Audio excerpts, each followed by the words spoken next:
Here's a gift for your wedding. Enjoy it with our son, said Mary, my mother-in-law, as she handed me a teddy bear. It was cute, but I couldn't fully appreciate it. Mary and I hadn't been getting along, so her sudden kindness was confusing. I met Tom at our gym when he kindly helped me with a tricky machine. We hit it off and soon started dating. A year later, on my birthday, he proposed. Married life with Tom has been great, but I've had some worries, especially about my relationship with his mom, Mary. When we visited his family's mansion, I was surprised by their wealth. Tom, however, is down to earth and not into extravagant spending, which I admire. My dad always stresses the importance of financial independence, so Tom's frugal mindset resonated with me. But when I finally met my in-laws, Mary seemed to dislike me from the start. She made a hurtful comment about my work as a remote worker, implying I just play on the computer all day. It stung, despite my efforts to work hard and be responsible. Childhood friend love stories sound nice, but maybe they're not so common in reality. Since Mary's mood didn't improve, we decided it was best to leave. On our way home, Tom kept apologizing to me. I'm really sorry about my mom. She's been upset about Emily and took it out on you. I'll talk to my dad about it later. Mary's behavior made me question if marrying Tom was the right choice. But I still loved him and wasn't ready to give up easily. I made a secret vow to prove Mary wrong. After our wedding, John suggested we move into a guest house on their property. It's been empty for years, he explained. As you get older, it's easy to lose touch with friends. We'd love to have you nearby. Feeling uneasy, I called my mom and showed her the teddy bear. She immediately told me to get rid of it. Shocked by my mom's reaction, I hurried to the police station. My name is Sarah, I'm 28, and I work from home. I've been happily married to Tom for a year, though we don't have kids yet. I met Tom at our gym when he kindly helped me with a tricky machine. We hit it off and soon started dating. A year later, on my birthday, he proposed. Married life with Tom has been great, but I've had some worries, especially about my relationship with his mom, Mary. When we visited his family's mansion, I was surprised by their wealth. Tom, however, is down to earth and not into extravagant spending, which I admire. My dad always stresses the importance of financial independence, so Tom's frugal mindset resonated with me. But when I finally met my in-laws, Mary seemed to dislike me from the start. She made a hurtful comment about my work as a remote worker, implying I just play on the computer all day. It stung despite my efforts to work hard and be responsible. Childhood friend love stories sound nice, but maybe they're not so common in reality. Since Mary's mood didn't improve, we decided it was best to leave. On our way home, Tom kept apologizing to me. I'm really sorry about my mom. She's been upset about Emily and took it out on you. I'll talk to my dad about it later. Mary's behavior made me question if marrying Tom was the right choice. But I still loved him and wasn't ready to give up easily. I made a secret vow to prove Mary wrong. After our wedding, John suggested we move into a guest house on their property. It's been empty for years, he explained. As you get older, it's easy to lose touch with friends. We'd love to have you nearby. The guest house was spotless and roomy, much cozier than your average home, even though it had been vacant for years.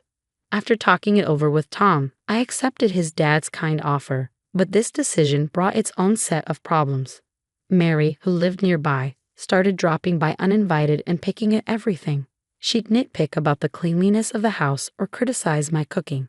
She even belittled my remote work, saying it wasn't real work and comparing me unfavorably to Emily, Tom's ex, who apparently excelled at everything domestic.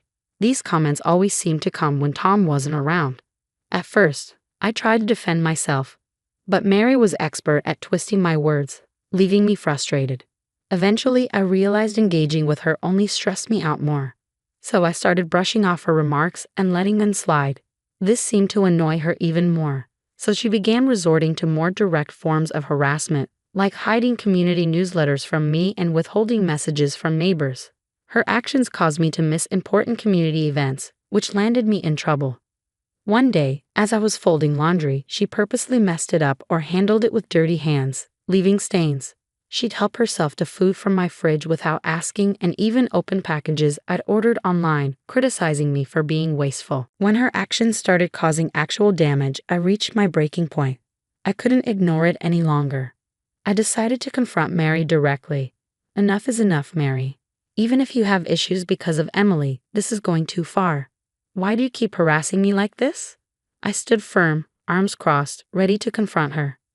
Mary seemed surprised by my determination and quickly fired back. I faced challenges as a new bride too, but I never complained to my in-laws like you do. You're quite headstrong. Once you marry into a family, shouldn't you serve and respect your husband's parents? That's how it used to be.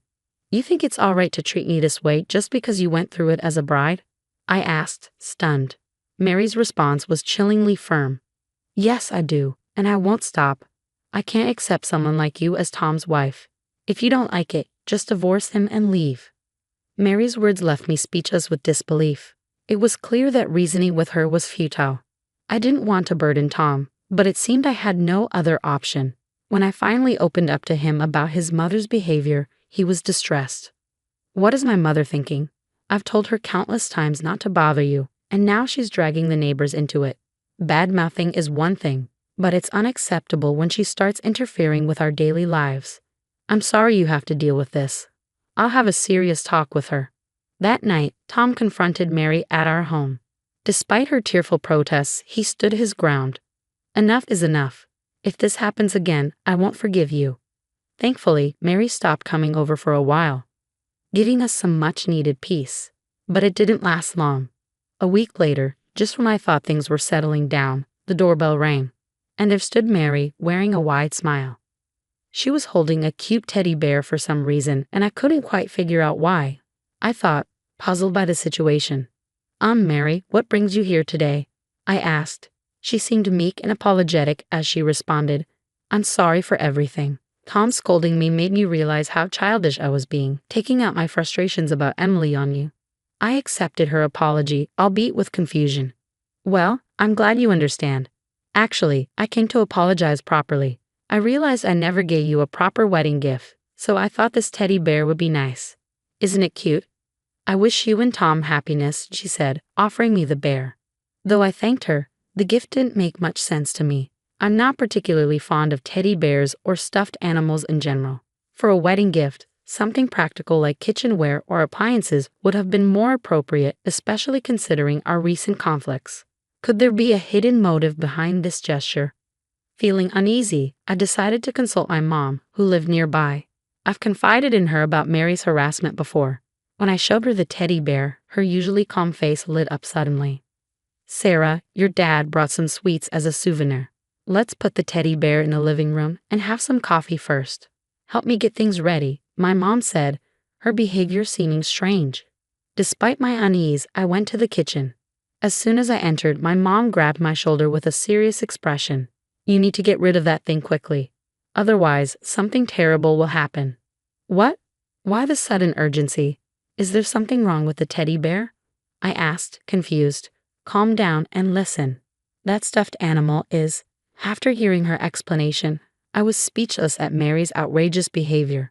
But at the same time, I ran out of patience. I understand now. Then I need to return the gesture, I said, placing the teddy bear in the living room and waiting for Tom to come home. When he saw it, he asked, Isn't it cute? Did you buy this? Welcome home. No, this is a wedding gift from your mother, I replied. From Mom? Why would she give a teddy bear? Tom asked, puzzled. I pulled him aside to explain the situation and asked for his help with my plan. He nodded in agreement. A few hours later, Tom and I found ourselves in a heated argument. You preferred Emily because she was nicer, just like your mom said. That's why you wanted to marry her, I accused him. I never said that. You're reading too much into it. Tom retorted, the argument escalating into harsh words. That's it. Marrying someone like you was a mistake. Let's get divorced right now, he declared. And just as he said that, Mary burst into our house. She stood at the doorway with a broad smile plastered on her face. Tom, you finally see the truth. She's the worst wife, strong-willed, not cute at all, and so presumptuous. I always knew she wasn't right for you. Divorce her immediately and kick her out of this house. Mary's delight quickly turned to confusion. Tom and I, who moments ago were supposedly locked in a fierce argument, now shared a cold gaze as we stared back at her. I addressed her slowly. You noticed we were fighting, didn't you? Mary stumbled in her response, attempting to cover up her timing to enter our home. It was just a hunch. I just felt it. she quickly defended, but her shifting eyes betrayed her. Don't lie. Tell the truth. You rigged a teddy bear with a surveillance camera and a bug, didn't you? I accused, revealing what my mom had noticed and told me about when I returned home.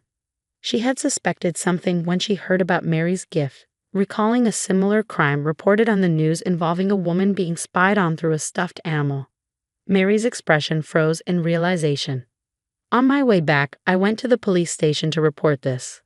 They should be arriving any minute now, I continued, watching as panic flickered across Mary's face. That's ridiculous. Don't joke about this. Calling the police over such a thing is an overreaction. Call them back and cancel it right now, she pleaded desperately. Planting cameras and listening devices in someone's home is a serious crime. It's your fault. You were so insolent that I felt I had to find something to hold over you. You are an outrageous woman. Mary tried to shift the blame, lashing out in anger. Tom finally reached his breaking point with his mother. Enough is enough. I've never been more ashamed to call you my mother. Mom, I thought you regretted mistreating Sarah, but then you pull something like this. Please don't be angry, Tom. I was doing it for you, Mary tried to explain. So committing a crime is justified. I shouldn't have been lenient just because you're my mother. I'm going to report this to Dad, and I'm cutting ties with you. Stay away from Sarah and me, Tom declared firmly. Mary began to scream, attempting to apologize through tears. Tom halted her. You're apologizing to the wrong person, he said, turning to me. Sarah, I'm sorry. I felt like I was losing Tom to you and made a foolish mistake. I deeply regret it. I won't oppose you again. Please forgive me, she pleaded desperately. But after everything she put me through, including the disturbing teddy bear incident, forgiveness was out of the question. I will never forgive you. I reached out to you multiple times and you ruined it. How could I forgive being given such a disgusting gift? Sorry might work for children, but as adults we must face the consequences of our actions, I told her firmly. Despite her continued pleas, neither Tom nor I felt any sympathy. Later the police arrived, giving her a stern warning. Weeks later, John divorced her and kicked her out of the house.